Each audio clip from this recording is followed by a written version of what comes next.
Alright guys, before I do the video upstairs, I realized that I was way too far down, and I didn't even realize perfectly how to end up using this particular tool until I was dicking around with it, wanted a clearer head, and I looked on YouTube, and there's really no video on this kind of JST connector setup. And I want to do it really close up like this. I'm going to stand just to do a rundown and show you guys how to put on these really tiny JST setups. So we're going to start. First, we got to clip it off.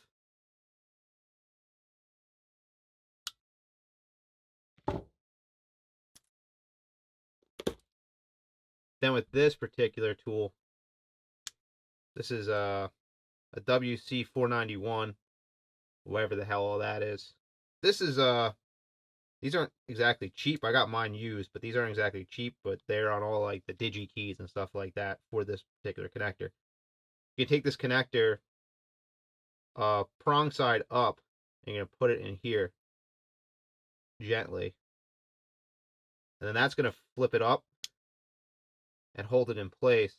So if you can see where it's going, it's gonna hit right. It's gonna hit right perfectly. So now here's your wire, and I might have to snip this down a little bit more. You want to position it so it hits the front piece. They're the actual plug portion. But I want to catch the casing with the back side of the crimp. So I'm actually going to shorten this a touch.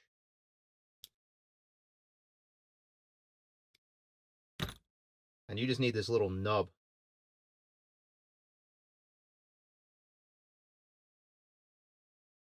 So let me try to get this back in focus here.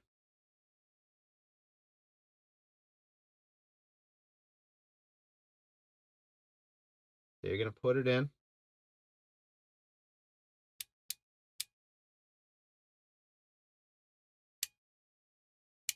I got one more click to do.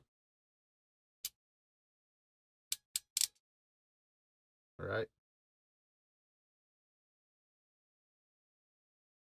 Pull the whole piece out. And now we got to pull this back thing off. You just fold it up and knock it down. And let me see if I can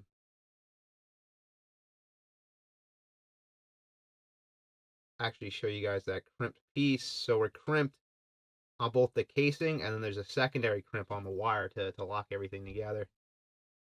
So it's really difficult. Sorry. Focus. I think that's because we're going to get it. So that's how you crimp these really tiny JST connectors. And yeah, that's good to go. Alright, we're going upstairs now to work on the bolt, work on the rag, and some other things.